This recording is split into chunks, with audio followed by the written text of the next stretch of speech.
we actually have one more piece to read real fast here. And there was one that I was looking for the end here. This is, we are to read the opening part. We're not to read all of it. We are to read just part of this. And that's what I was told by the Chehalem herself, who I will just double check the message real fast here. Just want to make sure that this is all on the up and up. Mm-hmm.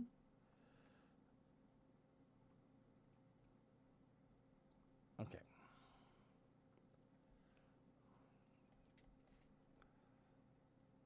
Because it's 14 pages long, guys. That's why we're only supposed to read just the first letter and first page of the story, because the whole thing is so long. Night Prim Pete. First of all, right out the gate, this drawing is amazing. Like, apparently a lot of our artists are saying everyone should check this out. This art piece done right here is simply stunning. Mm-hmm. The cover art is by Jack Kaiser. Like, Jack actually drew this particularly for this. Okay. This has been worked on for a long time, apparently, and I want to honor it with some amazing. There's some amazing art here. Sweet.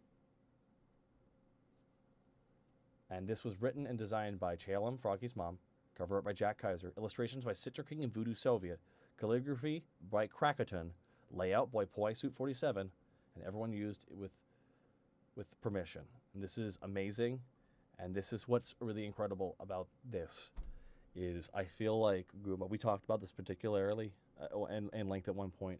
The fact that us just playing a game and having fun with each other has led to these artists all meeting each other and working with each other, and they will go on to make some amazing things.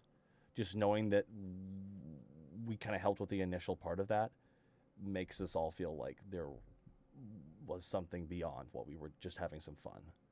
That truly just trying to have fun and make something that we're all proud of can inspire that as well is just, it's one of the reasons why it's one of the most beautiful things we ever get to have. We get to experience. And I'm going to read this first part here, guys, and I would like you all to read this as well if you can. And I will, please, by all means, I'm going to link this in the chat, the post itself.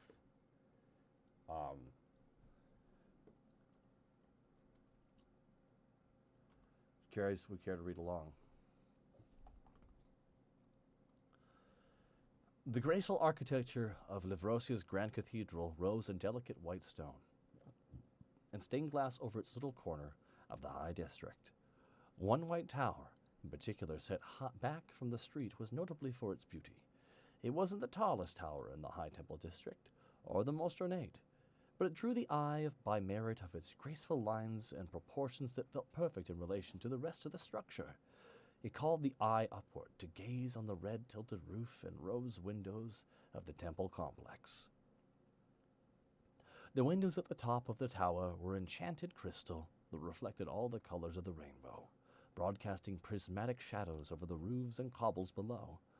The casual observer would not notice, but these windows would only allow someone to see out, never in. Behind these magically reflective panes of beveled crystal, the tower's occupants beheld the world below. By the window stood an ornate telescope mounted on a tripod pointed not up to the heavens, but to the streets and plazas below. A young woman with blue-black hair that shone like volcanic glass and red mahogany skin squinted through the eyepiece, then paused to scribble some notes into a journal before returning a shining violet eye to the lens for another look before scribbling again. Journey entry, number 4734. I see a man with a red beard and a black vest buying origins. I hope he enjoys them. I'm so glad he's eating healthy. I love him. She moved back to the telescope, repositioning it ever so slightly. Journal entry 4735. An elderly woman is selling a bag of charcoal to a dwarf. I want to tell her how much I appreciate her smile during the exchange, and the dwarf needs to know that the braiding of his beard is just wonderful. I love them. I'm going to read the second page as well. Mm. Once again, the spyglass was repositioned, and once again, a violet eye, peered through it. Suddenly, she shrieked and jumped up, her eyes welling up with tears before taking up her quill and writing once more. Journal entry 4736. A little boy has fallen and skinned his knee. He's crying, "Somebody do something! I love him!" She stood up and began pacing back and forth, her soft silk slippers treading a well-worn path in the thick carpet, tears streaming from her eyes as she nervously pulled at the saffron sleeves of her silk velvet gown, her breath rapid and shallow in a tightening chest. She gripped her forearms with her hands and picked at the embroidery on her sleeves, tearing at the silk threads, a few loose strands fluttering to the ground. She balled up her fists and knocked them against her temples, her jaw tight. "It's okay. It's not me. They're not me. These feelings are real, but I can be calm. I can be calm. I can be calm." Clutching her arms tightly around herself, she closed her eyes, rocking back and forth, murmuring this mantra. And one more page. Gathering her resolve, she opened her eyes, took a deep breath, and put a tear-filled eye to the telescope, trembling with fear at what she might see. Journal entry 4736 continued. The boy's mother is consoling him. I love her. Praise Livrosia for mother's love for her child. Praise Livrosia for a child's love for his mother. I love them so much. They're so beautiful. Everyone is so beautiful.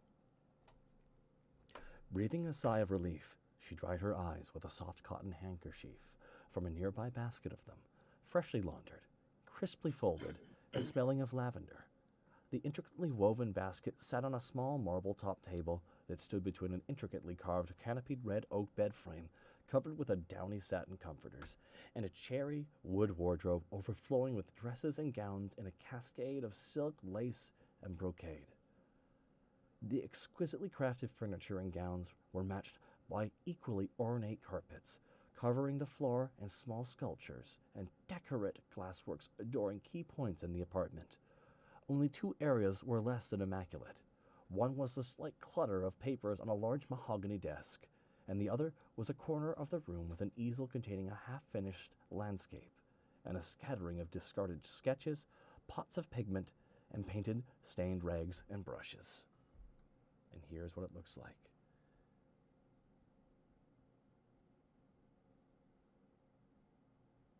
Guys, if you want to read more of this,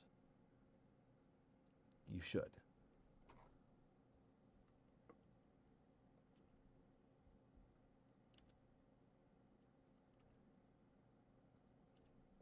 I want to thank everyone who submitted this.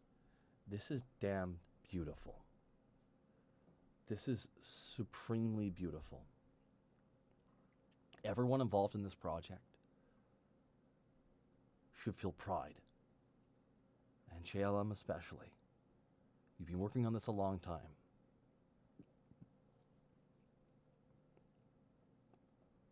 Thank you so much for making this. This is really beautiful.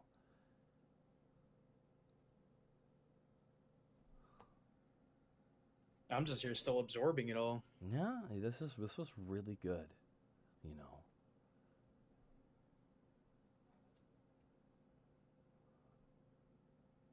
You should narrate books sometimes. I'm serious, and I think chat would agree with me. Well, thanks, man. I appreciate that, but I think JLM should write books.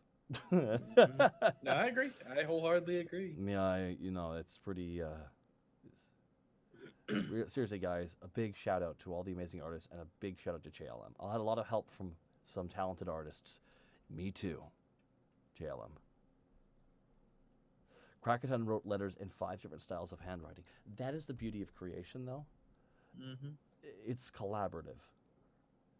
Like, this is... I wouldn't be anything without working with a team. You know, like, I'm good at a couple things, but one of the best things is I've been lucky enough to work with a lot of amazing people. Like, I work with all of you.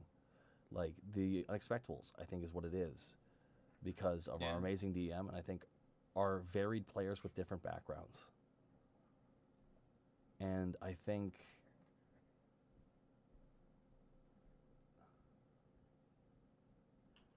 it's being able to. Like, I agree. Baby Dragon says, "But creating a mood through different forms of art is incredible." This is a collaborative piece, which is a mixture of so many different styles, and it is really.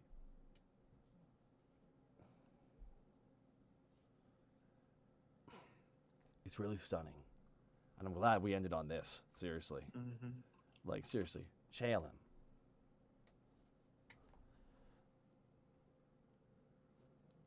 Oh, oof. There was a quote that I wanted to mention, Yeah. and it's been retold in a couple different ways, but this is just the first one I found. This is from Sandra Day O'Connor. We don't accomplish anything in this world alone, and whatever happens is the result of the whole tapestry of one's life, and all the weavings of individual threads form one to another that creates something. Soulflame95, thank you for the 3-month resub as well. Revenant Rezael. Well said. Chalem, I know you're in the chat right now. If you'd like to say anything to the community, just want you to know that the stage is yours. Please, if not to put you on the spot, if you don't want to, it's okay. But I think like everyone would like to hear from you, and for putting this together. If you'd like to, we are all ears.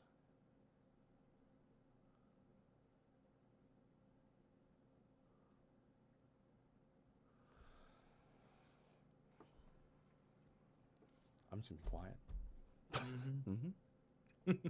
I'm just gonna shut the fuck up.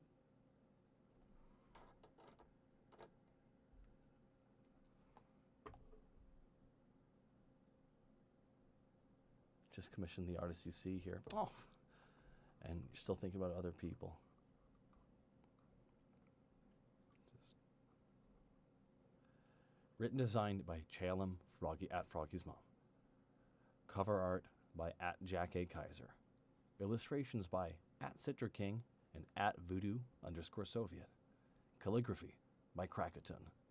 Layout by Poisuit47. All art used with permission. Well, I would hope so. This is a wholly non-canon fan creation. Livrosia, Alivast, and its worlds and characters are properties of at Monty Glue.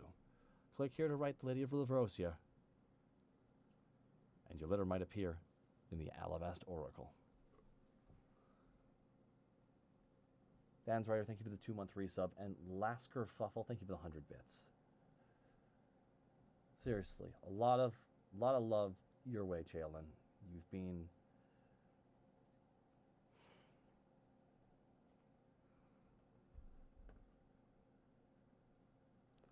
that Tokeners. Oh wow, Tokener, that's a hell of. I like that. I can attest that Chalem Froggy's mom makes a great leader for folks who want to help with projects. Not a boss. She leads. Mm-hmm. And that is great. It's a big difference between those two things. Exactly. A boss takes charge. A leader leads. It guides. Yeah, a boss. You can have a boss for for certain tasks will require a boss. I'd say bosses can be useful in certain contexts, but very rarely. Let me put it this way. Yeah. Bosses tell you what to do. Leaders show you how to do it. There you go. That's a good way of putting it. Oh god, that's actually a really good way of putting it. Chalem's like, thanks again, I don't know what to say. Just know that wherever all of this takes you, know you're good at it, and know you have the respect of everyone. Because a lot of these people would not attach themselves to something that they didn't respect and appreciate. So from all of us here and the community, to you, JLM, we say thank you for all you've done, for all you do, and for all you will do in the future, here or elsewhere. Lots of love your way. Mm-hmm. Absolutely. Guys, that's actually it for the night. It's a good way to end. No, oh, this is nice. And remember, JLM, we love you.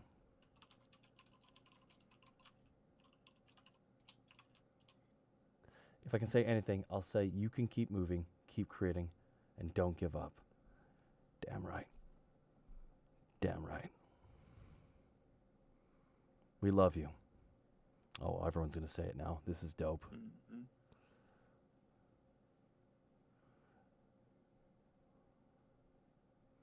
Parasite Damon with the 200 bits. Thank you so much. Alrighty, guys. I'm back. What did I miss? Everything. We love Chalem. Yeah. I love you, Chalem. There we go. That's great timing, actually. We're going to be wrapping up here in a few. Oh. All right. Sorry, I missed the Dude. entirety of that. Dude, don't apologize at all. I was on the shitter. Dude, don't apologize. Love you too. Way to Connor. ruin the moment, Connor. I don't know what moment happened. I was just pooping. My goodness.